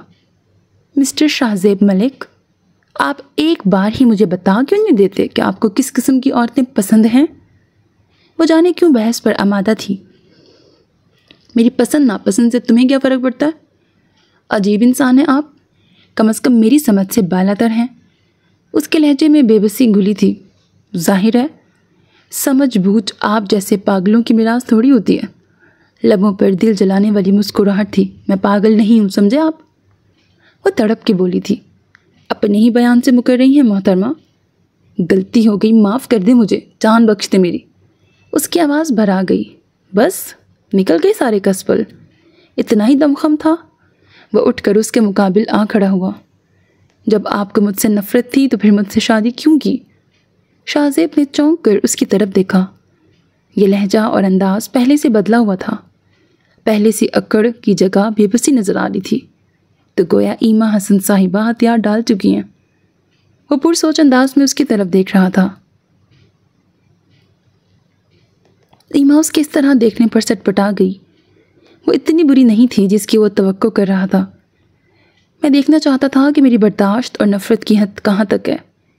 वो ज़ेरे लब मुस्कुरा रहा था, मगर ईमा ये सब देखने से कासिर थी। और इसके लिए मेरी ज़िंदगी को तख्ता मश्क बना डाला। ये सब भी आप ही की ख्वाहिश थी। फासलों की दीवार आपने खड़ी की थी, मैंने नहीं। ईमा उसके पल पल बदलते मूड पर हैरान हो रही थी। ये वो शाहजेब मलिक तो नहीं था जिसकी बदमजाजी और अक्खड़पन ने उसका जीना महाल कर दिया था। शाहजेब ने उसकी कमर के गिर्द बाजू हाल करके उसे खुद से करीब किया तो वो होश में आई। ये पेशकदमी बिला वजह तो ना थी। सबसे ज़्यादा हैरानी उसे अपनी बदलती कैफियत पे हो रही थी। दिल की धड़कन हद से सवा हो गई थी। ऐसा क्या था उसके कुर्ब में कि वो बेखुद होने लगी थी। वो झटके से दूर हटी थी। किसी भूल में मत रहिएगा शाहज़ेब मलिक। आप क्या समझे कि मैं आपके ज़रा से इल्तफ़ात से राम हो जाऊंगी? तो फिर ये बेबसी और नदामत कैसी है? उसका लहजा खुरदुरा हो गया। उफ़, मेरे लफ्ज़ों का इतना गलत मतलब लिया। इस कदर सथी लड़की समझता है ये शख्स मुझे। उसे सोचकर ही शर्म आने लगी थी। ये समझ रहा है कि मैं पके हुए फल की तरह उसकी झोली में गिरने को बेताब हो रही हूँ, इसलिए मारे शर्मिंदगी के उसकी आंखें भर आ गईं। वो एक मलामत भरी निगाह उस पर डालती आगे बढ़ने लगी तो शाहज़ेब ने उसका रास्ता रोक लिया। जानती हो, औरत की ज़िद और तकरार मर्द के अंदर के हैवान को जगाने में मावून साबित होती है। ईमा को यकलख्त उससे बेहद खौफ महसूस हुआ। पेशानी अर्क आलूद हो गई। उसने खौफ के मारे आंखें मींच लीं। शाहज़ेब ने उसकी इस कैफियत पर महजूज होकर कहा लगाया। उसने झट से आंखें खोली थी। इस वक्त कबूतर और बिल्ली वाली मिसाल तुम पे सादिक आती है। मुझे नींद आ रही है। वो जाए फरार तलाश कर रही थी। लानत तो तुम पे ईमा हसन, खामखा बिड़ों के छत्ते को छेड़ डाला। वो खुद को सरजनिश करने लगी। जाओ जाके सो जाओ। यकलख्त उसके चेहरे पर संजीदगी ने जगह बना ली। उसका हाथ छोड़ के वो बेड की तरफ बढ़ गया। ईमा ने मशकूक अंदाज में उसकी तरफ कनखियों से देखा। अगरचे वो उसे छोड़ के अपनी जगह पर लेट चुका था, मगर वो अभी भी बेयकीनी और खौफ का शिकार थी। जब ही सोफे पर टांगें लटकाए बैठी थी। बेफिक्र होके सोएं ईमा साहिबा। छीन झपट कर खाना कम से कम मेरी नज़र में मर्दानगी नहीं है। कमरे के खामोश माहौल में उसकी आवाज़ गूंजी तो वह चेहरे तक कंबल तान के लेट गई, मगर दिल अभी भी सूखे पत्ते की मानंद लरस रहा था। गांव से लाहौर शहर का फासला कमोबेश 3 घंटे का था। वो सुबह 10 बजे निकले थे और 1 बजे वहां पहुंच गए थे। जाने क्या सोचकर शाहज़ेब ने होटल में 2 कमरे बुक कराए थे। शायद गुज़िश्ता रात के वाक़ये ने उसे ऐसा करने पर मजबूर किया था। जो भी था, कम से कम ईमा के लिए ये सूरत हाल बेहद तसल्ली बख्श थी। शाम तक फ्रेश होने के बाद उसने वो सारी शॉपिंग की थी जिसकी लिस्ट आमना ने बना के दी थी। चंद चीज़ें रह गई थीं जिनकी ख़रीदारी उसने अगले दिन पे डाल दी थी। शाहज़ेब का रवैया बेहद संजीदा और लिया दिया सा था। शॉपिंग मॉल से बाहर निकलते हुए उसकी मुठभेड़ हारून रज़ा से हो गई। जाने क्यों उसने सरासीमगी से पहले हारून और फिर शाहज़ेब की तरफ देखा था। हेलो ईमा, कैसी हैं? वह कन्नी कतरा कर गुजर जाना चाहती थी, मगर शायद हारून रज़ा ऐसा नहीं चाहता था। शाहज़ेब ने तीखे चतून से ईमा की तरफ देखा तो वो मज़ीद सहम गई। ठीक हूँ। जाने क्यों उसे शाहज़ेब से खौफ आने लगा था। बहुत मुबारक हो शादी की। थैंक यू, ये मेरे हस्बैंड हैं शाहज़ेब। ईमा ने तारुफ की रस्म निभाई। मुझे हारून रज़ा कहते हैं। हारून ने शाहज़ेब की तरफ मुसाफिह के लिए हाथ बढ़ाया। ओह, तो आप हैं हारून रज़ा, बड़ा जिक्र सुना था आपका। शाहज़ेब का लहजा आम सा था, मगर अल्फाज हरगिज़ आम न थे। ईमा के साथ साथ हारून भी कुछ चौंक सा गया था। आप लोग प्लीज़ मेरे घर चलिए, डिनर वहीं करेंगे, हारून ने ऑफ़र की थी। आप लाहौर कब शिफ्ट हुए? बेइख्तियार ईमा के मुंह से फिसला था। 1 माह हो गया है। मेरा यहाँ ट्रांसफ़र हो गया। बहुत शुक्रिया हारून साहब। डिनर पर हम लोग कहीं और इनवाइटेड हैं। आपसे मिलकर बड़ी खुशी हुई। शाहज़ेब ने सहूलत से माजरत की। अलविदा कलमात कहता वो आगे बढ़ गया। गाड़ी में बैठकर ईमा ने कनखियों से उसकी तरफ देखा। उसके चेहरे पर पथरीले से तासुरात थे। आखिर मैं इस शख्स से इतना डर क्यों रही हूँ? ईमा ने खुद को तसल्ली दी। लाख वो ज़िद्दी और मुंह फट सही, मगर जाने क्यों शाहज़ेब के सामने वो सहम जाती थी। शायद उसकी पर्सनैलिटी ही ऐसी रोबदार थी। तुम्हारा बॉयफ्रेंड तो खासा माकूल इंसान लग रहा था। बिलाखिर शाहज़ेब ने जामिद खामोशी को तोड़ा था। वो मेरा बॉयफ्रेंड नहीं था। वो चटक के बोली थी। हाँ, सफ़ेद झूठ। वो बुड़बुड़ाया, मगर बुड़बुड़ाहट इतनी वाज़िया थी कि वह सुन सकती थी। मैं कभी झूठ नहीं बोलती, समझे आप? अपने आशिकों की फहरिस्त सुनाने तुम मेरे पास आई थी। मैं नहीं गया था तुमसे पूछने कि कौन कौन तुम पर थूक के जा चुका है और कौन बाकी है। शाहज़ेब मलिक, ज़बान संभाल के बात करें। अहानत के एहसास से उसका चेहरा सुर्ख हो गया। कनपटी की रग भड़कने लगी थी। Shut up. हमारे यहाँ बीवियाँ शौहरों को नाम से नहीं पुकारती। वो धाड़ा था। नहीं हूँ मैं आपकी बीवी। पहले खुद को इस काबिल तो बनाए कि बीवी रख सके। उसके अल्फाज थे कि कोई पिघला हुआ शीशा। शाहजेब मलिक की समातों में उंडेला था। गाड़ी एक झटके से रुकी थी। ईमा का सर डैशबोर्ड पे जा लगा था। शाहजेब ने उसका दायां बाजू पकड़कर झटके से अपनी तरफ मोड़ा। बहुत बुरा किया तुमने ईमा हसन, अब इसका खमियाजा भी तुम ही भुगतोगी। इतने ज़ोर से उसका बाजू झटका था कि वो बिलबिला उठी थी। गाड़ी हवा से बातें करती आगे बढ़ रही थी। ईमा तो उसकी लहू रंग आंखों में उतरती वहशत से ही दहल गई थी। होटल पहुंचकर वो सीधा अपने कमरे में गया था। ईमा ने अपने कमरे में पहुंचकर सुख का सांस लिया, फिर जाने क्या सोच के कमरे का दरवाज़ा भी लॉक कर दिया। उसकी सांस धुंकने की मानद चल रही थी और दिल ज़ोर ज़ोर से सीने की दीवारों से टकरा रहा था। शाहजेब मलिक की निगाहों की वहशत अभी तक उसे दहलाए दे रही थी। तभी दरवाजे पर होने वाली दस्तक पे वो चौंक गई। दस्तक दोबारा हुई तो वो डरते डरते दरवाजे तक गई। कौन? Room service ma'am, dinner ready है। वेटर की आवाज़ पर उसकी रुकी हुई सांसें बहाल हुईं। मैजिक आई से देख कर तसल्ली की, मगर फिर भी एक खौफ सा दामनगीर था। नहीं चाहिए। वेटर को मना करके वो दोबारा अपने बेड पे आके बैठ गई। आधा घंटा यूं ही गुजर गया। घड़ी रात के 11 बजा रही थी। वो खुद को तसल्ली देती नाइट सूट उठाकर वॉशरूम में घुस गई। लाइट ऑफ करके नाइट बल्ब जलाया और सोने के लिए लेट गई। मैं खामखा डर रही थी। रूम तो लॉक्ड है, वो भला क्या कर सकता है, यूं ही मुझे धमका रहा था। वो खुद को तसल्लियाँ दे रही थी, तभी क्लिक की आवाज़ उसकी समातों से टकराई। उसका दिल उछलकर हलक में आ गया। नौवारिद ने अंदर दाखिल होने के बाद कमरे का दरवाज़ा दोबारा लॉक कर दिया था। कौन है? वो उठ के बैठ गई थी। नाइट बल्ब की धीमी सी रोशनी में उसने उस शख्स की तरफ देखा तो रीढ़ की हड्डी तक में सनसनाहट सी दौड़ गई। शाहजेब मलिक बड़ी अजीब नज़रों से उसकी तरफ देख रहा था। वो उछल कर बेड से नीचे उतरी थी। शाहजेब ने सरत से उसका बाजू थाम के खींचा था। वो उसके कुशादा सीने से आ लगी। जा कहाँ रही हो स्वीट हार्ट? अभी तो मुझे तुम्हारी बात का जवाब देना है। शाहजेब के लबों पे बड़ी गहरी मुस्कुराहट थी। ईमा का पूरा वजूद थर थर काँप रहा था। वो जान चुकी थी अब फरार मुमकिन न था, मगर फिर भी अपनी सी कोशिश करते हुए उसने मज़ाहमत की तो वो हंस दिया। मैं तो अब तक खामोश था, मगर तुम्हें शायद मेरी खामोशी भाई नहीं।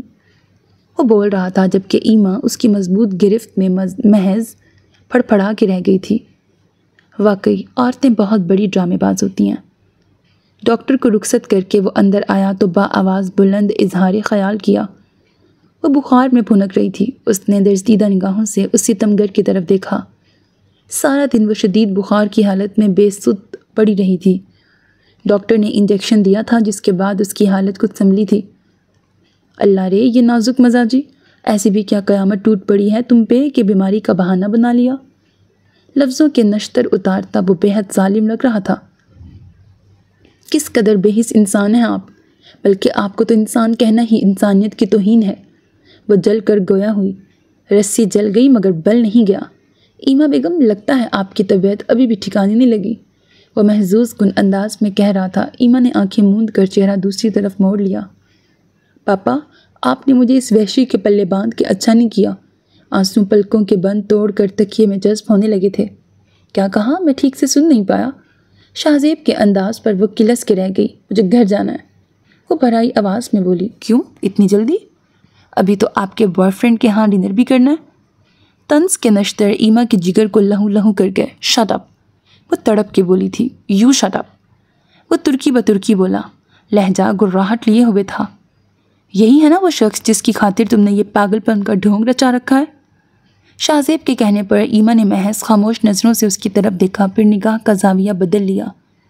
इस तरह नज़रें चुराने का मतलब समझती हो? मुझे आपसे कोई बात नहीं करनी, प्लीज़ आप चले जाएं यहाँ से। क्यों? तुम्हारी चोरी पकड़ ली है मैंने, इसलिए। मुझे सफाइयाँ पेश करने का कोई शौक़ नहीं है। तुमसे सफाई मांगी भी किसने है? वो उठ खड़ा हुआ। एनीवे, पैकिंग कर लो, कुछ देर बाद हम रवाना हो रहे हैं हवेली के लिए। हुक्म जारी करता वो कमरे से बाहर निकल गया। ईमा तकिए में मुंह छुपा के एक बार फिर शिद्दत से रो दी। ये ख्याल रखा है तूने मेरी धी का? देख तो सही कैसी पीली हल्दी हो रही है। 2 दिनों में इतना सा मुँह निकल आया मेरी रानी का। बीजी तो उसे देखते ही शुरू हो गई थी। उसकी हालत ही ऐसी थी जैसे सदियों से बीमार हो। बीजी मैं ठीक हूँ, कमज़ोर से लहजे में कहती। जाने क्यों वो नज़रें चुरा गई। आमना उठ, जाके खाना लगवा, मेरे बच्चे सफ़र से आए हैं, भूख लगी होगी। बीजी हमने रास्ते में ही खा लिया था। हाँ, अलबत्ता मज़ेदार सी चाय हो जाए तो क्या ही बात है। वो भी मेरी प्यारी बहन के हाथ की। शाहजेब का मूड खासा खुशगवार था, या शायद ईमा को जलाने की खातिर लहजा ऐसा बनाया था। आमना फ़ौरन उठकर चाय बनाने चली गई।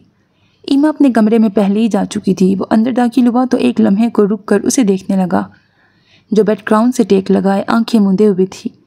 बेहद खूबसूरत नकूश मगर रंगत सरसों के फूल की मानंद हो रही थी। वो सर झटकता हुआ वार्डरोब की तरफ बढ़ गया। कपड़े चेंज करके आया तो भी वो इसी तरह बैठी थी। एक लम्हे को शाहजेब को यूँ महसूस हुआ जैसे सामने एक जीती जागती लड़की नहीं बल्कि संगमरमर से तराशा हुआ मुजस्मा रखा हो। वो बिल्कुल बेहिस्सो हरकत बैठी थी। एक अनजाने से खदशे के तहत शाहजेब ने बेइख्तियार झुककर उसकी नब्ज़ टटोली थी। ईमा ने पट से आंखें खोली थीं। दाईं कलाई अब तक शाहजेब की गिरफ्त में थी। उसने सरासीमा होकर हाथ खींचना चाहा। उसका ये सहमा सहमा सा अंदाज़े मुज़ाहमत शाहजेब को लुत्फ़ दे गया। कलाई पर गिरफ्त कुछ और मजबूत हो गई। क्या हुआ? अनजान से लहजे में कहता वो उसके सामने टिक गया। मुझे नींद आ रही है। कल तक बढ़ चढ़ कर बोलने वाली ईमा हसन आज शाहजेब मलिक के सामने हकला कर रह गई। अच्छा, मगर मुझे तो नहीं आ रही। हालांकि पूरे सफ़र के दौरान मैं ड्राइव करता रहा हूँ, जबकि तुम तो रास्ते भर सोती रही थी। मेरा हाथ छोड़ें, वो मिनमिनाई। ये तुम हो ईमा हसन, इतनी बेबस, इतनी मजबूर? वो तज़हीक आमेज़ अंदाज में हंसा तो ईमा की आंखें भर आ गईं। खुदा के लिए मुझे मेरे हाल पे छोड़ दें। बस निकल गया सारा दमखम। शाहजेब प्लीज़, आहिस्ता बोलो, तुम्हारी आवाज़ इस कमरे से बाहर नहीं जानी चाहिए। उसका हाथ छोड़ता वो उठ खड़ा हुआ। किस कदर दोगले शख्स हो शाहजेब मलिक। इसलिए आहिस्ता बोलूँ कि तुम्हारी माँ बहनों को तुम्हारी असलियत का इल्म ना हो जाए। ये जो तुमने नाम नेहाद तहजीब का चोला ओढ़ रखा है, कहीं इसकी हकीकत तुम्हारे घर वालों को मालूम ना हो जाए। क्या किया है मैंने? बोलो, ऐसा क्या देखा है तुमने मेरे किरदार में? उसका चेहरा अपने बाएं हाथ में जकड़ते वो गुर्राया। ईमा बेगम, अभी तुमने देखा ही क्या है? मेरी वहशतों की इंतहा तुम सह ना पाओगी। इसलिए बेहतर होगा अपनी ज़बान बंद रखो। तुम जैसी औरतों के साथ तो इससे भी बुरा सलूक होना चाहिए। एक झटके से उसे बेड पे गिराया और उठकर वॉशरूम में चला गया।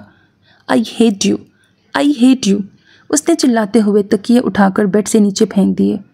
साइड टेबल पर हाथ मारकर गुलदान नीचे गिरा दिया। आमना चाय लेकर अंदर दाखिल हुई तो अंदर का मंजर देखकर भौंचका के रह गई। भाभी, उसने डरते डरते ईमा का शाना हिलाया। चली जाओ यहाँ से, तन्हा छोड़ दो मुझे। उसने हाथ मारकर आमना के हाथ में पकड़े चाय के बर्तन नीचे गिरा दिए। चीनी की नफीस प्यालियाँ गिरकर चकनाचूर हो गईं। गरम चाय के छींटे आमना के पैरों पर भी पड़े। भाभी, आमना ने एक बार फिर उसे संभालना चाहा, मगर उस पर तो गोया जुनून तारी हो गया था। दफ़ा हो जाओ यहाँ से, वो पूरी कुव्वत से चिल्लाई थी। शोर की आवाज़ सुनकर बीजी और आयशा भी दौड़ी चली आई थीं। चले जाओ सब यहाँ से। वो किसी को भी खातिर में ना ला रही थी।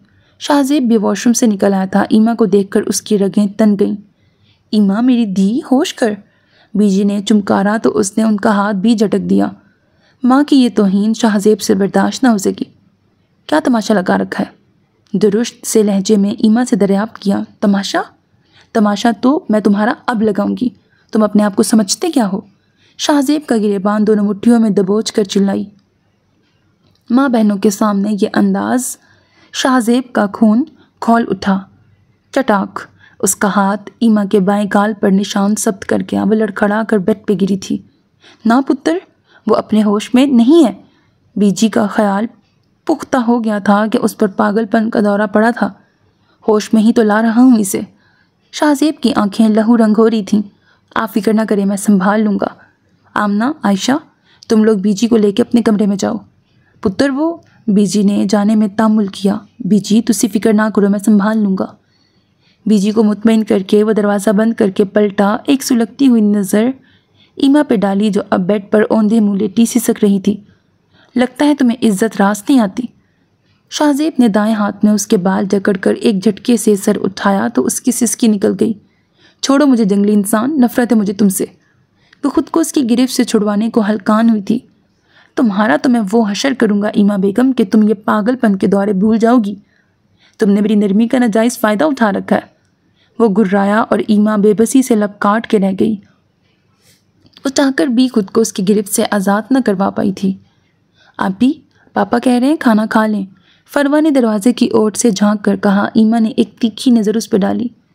मुझे भूख नहीं है, रूखे से अंदाज में कह के वो करवट बदल गई।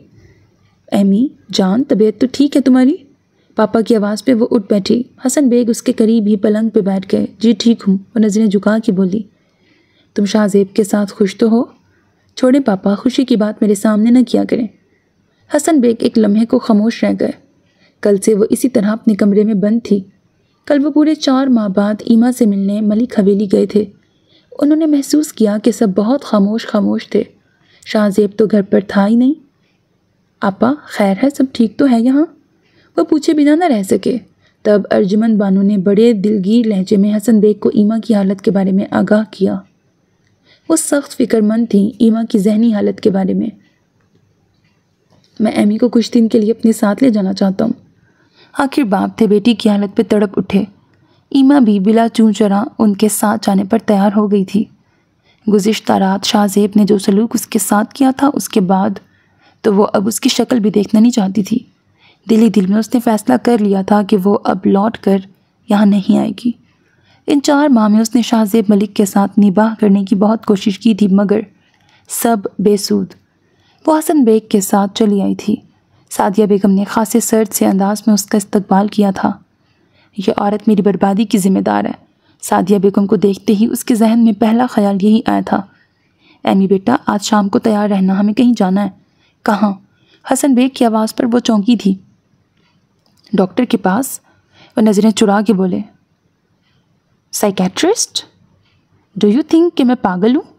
कदरे तेवरियाँ चढ़ा के बोली। नहीं बेटा, बाज़ों का डिप्रेशन में भी। पापा प्लीज़, मैं पागल नहीं हूँ। उसका लहजा तेज़ हो गया। ऑल राइट, तुम आराम करो।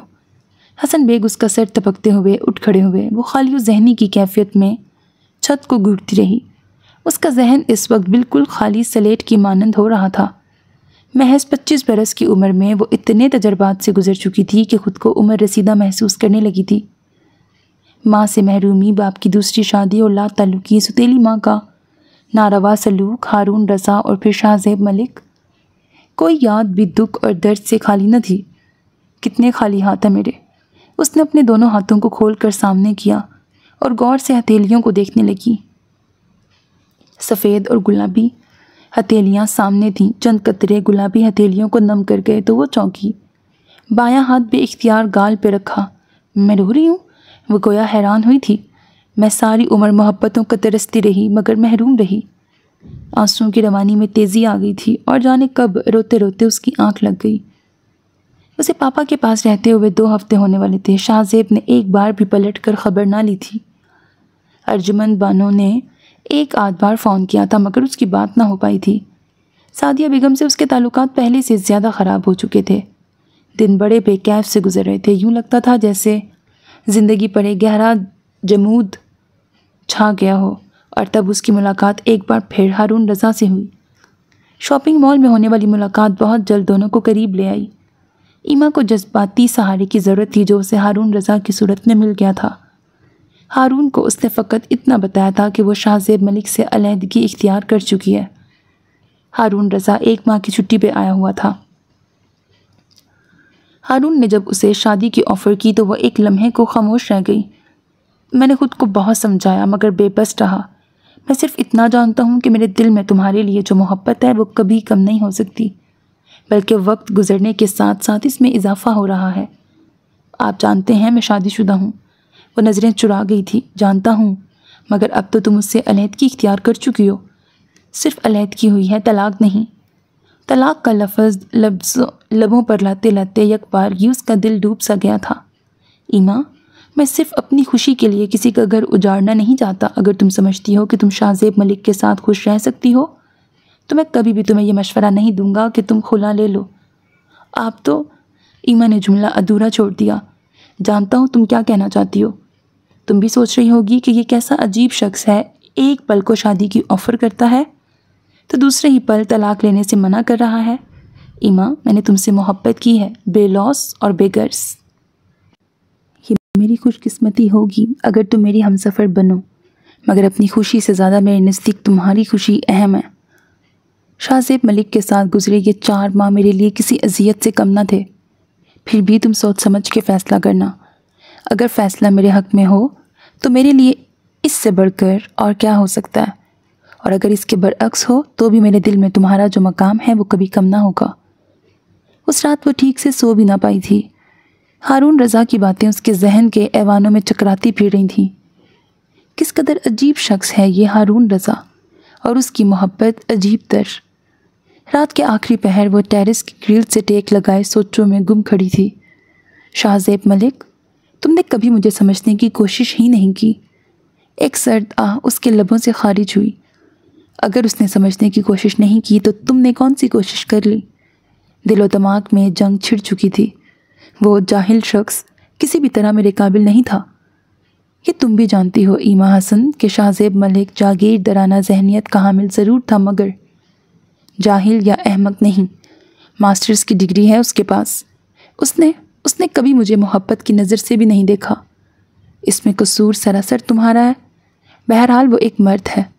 शादी की पहली रात तुमने जो सलूक उसके साथ किया वो तो क्या कोई भी मर्द ये सब बर्दाश्त नहीं कर सकता। वो शक्की मजाज और तंग जहनियत का शख्स था। जब एक लड़की खुद अपने मुंह से एतराफ़ कर रही हो कि शादी से पहले उसकी ज़िंदगी में कोई और भी था। नहीं, मैंने सिर्फ ये बताया था कि मेरे लिए किस किस का प्रपोज़ल आया था। मेरा मकसद सिर्फ ये बावर कराना था कि मेरी नज़र में शाहज़ेब मलिक की कोई अहमियत नहीं थी, जबकि मैं उससे बेहतर प्रपोज़ल्स ठुकरा चुकी थी। दिल ने सरत से दिमाग की बात रद्द की थी। तुम कुछ भी कहो ईमा हसन, मान लो कि कसूर तुम्हारा भी है। तुमने कभी शौहर को शौहर की हैसियत से कबूल करने की कोशिश ही नहीं की। दिलो दिमाग की इस जंग से तंग आकर वो अपने कमरे में चली आई। दिल अजीब सा हो रहा था, जिस्म पसीने में शराबूर था। उसका जी मतलाने लगा था। वह चकरा कर बेड पे गिर गई। फ़िक्र की कोई बात नहीं है, ऐसी हालत में टेंशन नहीं लेनी चाहिए, और आपका तो पहला बच्चा है, इसलिए ज़्यादा एहतियात की ज़रूरत है। डॉक्टर के अल्फाज उसके जहन पर हथौड़े की मानंद बरसे थे। डॉक्टर सादिया बेगम को चंद मज़ीद हदायत दे रही थी, मगर वो तो जैसे सुन ही नहीं रही थी। रात को उसने फ़ैसला कर लिया था कि वो शाहज़ेब मलिक से तलाक लेकर हारून रज़ा से शादी कर लेगी, और 2 रोज़ में वो हारून को ग्रीन सिग्नल भी देने वाली थी कि ये सब हो गया जो उसके वहमो गुमान में भी ना था। सादिया बेगम ने सपाट से अंदाज में ये खबर हसन बेग को सुनाई थी। ईमा का मूड फिल वक्त उसकी अपनी समझ से बाहर था।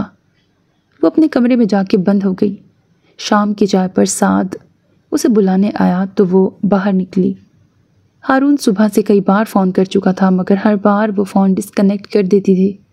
पापा, मैं शाहज़ेब से खुला लेना चाहती हूँ, बिला तमहीद उसने हसन बेग से कहा था। हसन बेग ने चौंक कर उसकी तरफ देखा, जबकि सादिया बेगम बेनियाज बनी चाय पीती रही थी। मगर एमी बेटा, पापा प्लीज़, ये मेरी ज़िंदगी है, मुझे अपनी मर्ज़ी से जी लेने दें। वो जैसे आई थी वैसे ही पलट गई। अपने रूम में जाकर उसने पहला काम हारून रज़ा को फ़ोन करने का किया। हारून, क्या आज आप मेरे साथ डिनर करेंगे? ये भी कोई पूछने की बात है। दूसरी तरफ वो खिल उठा था। ऑल राइट, मुझे 8 बजे पिक कर लीजिएगा। उस रोज़ वो खूब जी लगा कर तैयार हुई थी। रॉयल ब्लू और फिरोज़ी कंट्रास्ट का स्टाइलिश सा सूट ज़ेब तन किया। शोल्डर कट लेयर्स में कटे बालों को खुला छोड़ दिया। आई लाइनर से सजी आँखें और डार्क मैरून लिपस्टिक उसके गोरे रंग पर चमक रही थी। कहाँ जा रही हो इस वक्त? वह तैयार होकर बाहर आई तो सादिया बेगम पूछे बिना न रह सकी। आपको बताने की पाबंद नहीं हूँ मैं। तभी हारून रज़ा की गाड़ी का हॉर्न बजा तो वो गेट क्रॉस कर गई। बहुत अच्छी लग रही हो। हारून की सताइश भरी नज़रों पर वो झींक कर मुस्कुरा दी। कहाँ चलें? गाड़ी स्टार्ट करते हुए उसने पूछा। किसी अच्छी सी जगह पे चलें। वो मुस्कुराई। हंसती रहा करो, अच्छी लगती हो। हारून की हमराही में वो शहर के महंगे तरीन रेस्टोरेंट में दाखिल हुई। क्या बात है, आज बहुत खुश नज़र आ रही हो। वो पूछे बिना न रह सका। खुश होने और नज़र आने में बहुत फ़र्क होता है। क्या मतलब? मैं आपसे शादी पर तैयार हूँ। Oh really? हारून का चेहरा खिल उठा। मगर एक प्रॉब्लम है। ईमा के संजीदा अंदाज पर हारून के मुस्कुराते लब थम से गए। वो सवालिया नज़रों से उसकी जानिब देखने लगा। दरअसल वो झिझक सी गई। ईमा, क्या बात है, तो मुझे बताओ तो सही। I am pregnant. वो निगाहें झुका गई। चंद लम्हों के लिए दोनों के माबैन खामोशी रही। तो फिर? हारून ने कहा। तो इससे क्या फ़र्क पड़ता है? आपको इससे कोई फ़र्क नहीं पड़ता कि मैं? ईमा खासी हैरान हुई थी। ईमा, मेरे लिए तुम सबसे ज़्यादा अहम हो और तुमसे वाबस्ता हर चीज़ भी मुझे उतनी ही अजीज़ होगी जितनी कि तुम। You know what I mean. Haroon की बात पर उसकी आंखें छलक उठी थीं। रो क्यों रही हो? हारून, आप बहुत अच्छे हैं। इसमें रोने की क्या बात है? हारून, मैं बहुत थक गई हूँ। उसका लहजा भरा गया। ईमा, सब ठीक हो जाएगा। हारून ने उसके हाथ पे अपना हाथ रखते हुए कहा। कैसे ठीक होगा? शाहजेब मलिक से खुला लेना बहुत मुश्किल काम है, ख़ासकर अब जबकि मैं उसके बच्चे की। वो लब काटने लगी थी। अल्लाह मालिक है, तुम फिक्र ना करो। हारून के तसल्ली अमेज़ लहजे पर वो तशक्कुर भरी नज़रों से उसे देख के रह गई। डिनर के बाद वो घर आई तो ख़ुद को खासा हल्का फुल्का महसूस कर रही थी। पापा, आप आज ही वकील से कह के खुला का नोटिस भिजवाइए। सुबह नाश्ते की मेज़ पर उसने ये बात इतने आराम से कही जैसे बहुत आम सी बात हो। ईमा, ये गुड्डे गुड़िया का खेल नहीं है, तुम सोच लो अच्छी तरह। फिर क्या सोच लूँ पापा? मैं फ़ैसला कर चुकी हूँ। मैं ऑफिस से लेट हो रहा हूँ, वापसी पे तफसीलन बात होगी। तुम भी अपने फ़ैसले पर नज़रसानी कर लो। हसन बेग उठ के चले गए। आजकल तो कंवारी लड़कियों के रिश्ते मिलने मुश्किल हैं। तलाक ले लोगी तो कौन सा शहजादा गुलफाम तुम्हें ब्याहने आएगा? सादिया बेगम के तंज पर वो सुलग के रह गई। आपको इस बारे में फ़िक्रमंद होने की ज़रूरत नहीं है। आजकल भलाई का ज़माना नहीं रहा, मेरी भला से जो मर्ज़ी करो। बहुत मेहरबानी आपकी। पहले जितनी भलाई आप मेरे साथ कर चुकी हैं काफ़ी है। ऐसी औलाद से तो बे औलाद होना अच्छा है। इस उम्र में बाप के सर में खाक डलवाएगी। कोर्ट कचहरियों के चक्कर शरीफों को ज़ेब नहीं देते। आप इस मामले से दूर ही रहें। वह तन फन करती अपने कमरे में चली गई। दोपहर के खाने के लिए भी कमरे से बाहर न निकली। वो हारून को फ़ोन करने का सोच ही रही थी जब अर्जुमंद बानो और उनके पीछे पीछे हसन बेग और सादिया बेगम अंदर दाखिल हुए। मैं सदके, क्या हाल है मेरी बेटी का? अस्सलाम वालेकुम। वो उठने लगी तो बीजी ने टोक दिया, लेटी रहो बेटा, तुझे आराम की ज़रूरत है। रब सोने का बड़ा करम है, उसने ये दिन दिखाया है। बीजी उसकी पेशानी को चूमते हुए उसके पास ही बैठ गईं। ईमा ने शिकायती नज़रों से हसन बेग की तरफ देखा तो वो निगाह चुरा गए। हसन, मैं कह रही हूँ अपनी नूह को मैं साथ लेके जाऊंगी। आपा चलें, खाना लग गया है। सादिया बेगम ने हसन बेग की मुश्किल को हल करना चाहा। अर्जुमंद बानो को फ़ोन करके ये सारी सूरत हाल भी सादिया बेगम ने ही बताई थी और अर्जुमंद बानो तो जैसे कच्चे धागे से बंधी चली आई थी। पहले मेरी धी के लिए तो कुछ खाने को लाओ, देखो ज़रा कैसी कमज़ोर हो रही है। बीजी मोहब्बत पाश निगाहों से उसका चेहरा तक रही थी। बीजी की मोहब्बत करने वाली फितरत पर ईमा भी खुद को बेबस महसूस करने लगी थी। वो चाहकर भी उनके साथ बेरुखी नहीं बरत पा रही थी। मलिक साहब सुनेंगे तो बड़े खुश होंगे। मैं तो दुल्हन का फ़ोन सुनते ही दौड़ी चली आई। खाने की मेज़ पर बीजी के कहने पर ईमा ने चौंक कर सादिया बेगम और हसन बेग की तरफ देखा था। उसका ख्याल था बीजी को इस सूरत हाल का इल्म यहाँ आके हुआ था। शाहजेब और मलिक साहब किसी काम से दूसरे गांव गए हुए थे। मुझसे रहा नहीं गया, खबर ही ऐसी थी। ड्राइवर को साथ लिया और आ गई अपनी धी के पास। आपा, आप ये कोफ्ते लेना। सादिया बेगम ने ईमा के चेहरे के बिगड़ते जावियों को देखते मौजू बदलना चाहा। अपनी धी को देख लिया, मेरा पेट भर गया। दुल्हन, तुम मेरी धी का सामान वगैरह तैयार करो और हम कल तड़के ही निकल जाएंगे। बीजी की बात पर सबको गोया सांप सूंघ गया। ईमा अपनी प्लेट छोड़ के उठ खड़ी हुई। इसे क्या हुआ? बीजी कुछ हैरान परेशान निगाहों से हसन बेग की तरफ देख रही थी। खाना तो खा लें, फिर बात करते हैं, हसन बेग ने कहा। खाने के बाद जब बीजी को असल सूरत हाल का इल्म हुआ तो वो दिल थाम के रह गई। तलाक? तू जानता है हसन, हमारी 7 पुश्तों में ऐसा कभी नहीं हुआ। जानता हूँ आपा, मगर ईमा नहीं मानती। कोई तो वजह होगी, पता नहीं, कुछ बताती भी नहीं है। हसन बेग के लहजे में बरसों की तकन थी। गड़बड़ तो मुझे पहले भी लगती थी। दोनों के दरमियान मियाँ बीवी वाली कोई बात ही नहीं लगती। मैं तो यही समझती रही कि उसकी तबीयत ऐसी है। अब आप ही बताएं आपा, क्या करूँ मैं? हाँ, ज़बरदस्ती करने से तो घर नहीं बसा करते। मैं शाहजेब से बात करती हूँ। बीजी का चेहरा मुरझा सा गया। कैसी खबर सुनाई थी बीजी ने कि जिसे सुनकर वो ठीक से खुश भी ना हो पाया था। वो बाप बनने वाला था। असूलन तो उसे खुश होना चाहिए था, मगर जिस तरह ये सब हुआ था दूसरे फरीक की मर्ज़ी के बगैर, ये बात उसे खुश नहीं होने देती थी। ईमा से शादी का फ़ैसला सरासर बीजी का था। बेशक वो बेहद खूबसूरत थी, मगर उसकी मगरूर और ज़िद्दी तबीयत से वो खार खाने लगा था। अव्वल रोज़ से उसने जो रवैया रखा था, शाहज़ेब का दिल उससे मज़ीद बदज़न हो गया था और अब वो तलाक लेना चाहती थी। अव्वल तो ऐसा करना शाहज़ेब मलिक जैसे शख्स के लिए बेहद मुश्किल था। जो भी था वो उसकी बीवी थी और अपनी बीवी को छोड़ देना उसकी गैरत पर ताज़ियाने से कम न था। दूसरा, ऐसी सूरत हाल में जबकि वो उसके बच्चे की माँ बनने वाली थी, वो उसे तलाक देने का सोच भी नहीं सकता था। अब मुझे ही कुछ करना होगा। बिलाखिर एक फ़ैसले पर पहुंचकर वो मुतमईन हो गया था। हारून, मैंने बहुत सोच समझ कर ये फ़ैसला किया है। वो मेज़ की सतह पर उंगलियां फेरते हुए बोली, तुम यकीन करो ईमा, मुझे तुम्हारे इस फ़ैसले से थोड़ी तकलीफ़ तो हुई है, मगर ये सब वक्ती है। तुम खुश रहो।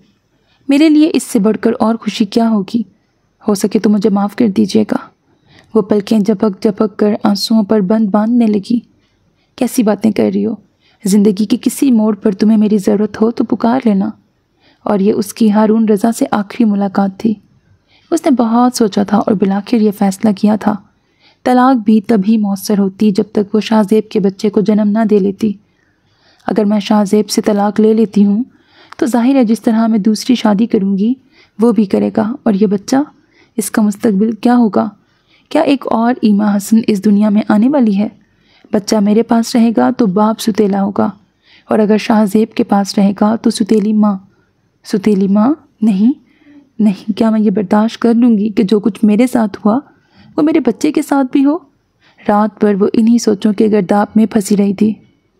हारून रज़ा बेहद मुखलिस और प्यार करने वाला शख्स है, मगर फिर भी जाने क्यों मेरा दिल उसकी जानिब नहीं खींचता। शायद मैंने कभी उससे मोहब्बत की ही नहीं। मोहब्बत तो ऐसी चीज़ है जो ख़ुद ब खुद दिल में जगह बना लेती है। ये तो हो जाने वाली चीज़ है, इस पर किसी का कोई इख्तियार नहीं है। शाहज़ेब मलिक के लिए मेरे दिल में एक अनदेखा सा जज्बा नमू पाने लगा था, मगर उसने जो मेरे साथ किया वो किसी भी तरह एक मुहज़्ज़िब इंसान को ज़ेब नहीं देता। उसकी इस हरकत ने मोहब्बत की कोंपल को फूटने से पहले ही मसल के रख दिया। मगर मैंने फ़ैसला कर लिया है कि मैं तलाक नहीं लूँगी। जिस सुतेले रिश्ते की भेंट मैं चढ़ी हूँ, अपनी औलाद को ऐसे रिश्तों की भेंट नहीं चढ़ने दूँगी। हाँ, मैं समझौता कर लूँगी शाहज़ेब मलिक के साथ। वो रात भर रोती रही थी। अगले दिन लंच पर उसने हारून रज़ा से आखिरी मुलाकात करके उसे अपने फ़ैसले से आगाह किया था। घर पहुंची तो हसन बेग, बीजी और सादिया बेगम खासे खुशगवार मूड में लाउंज में बैठे चाय पी रहे थे।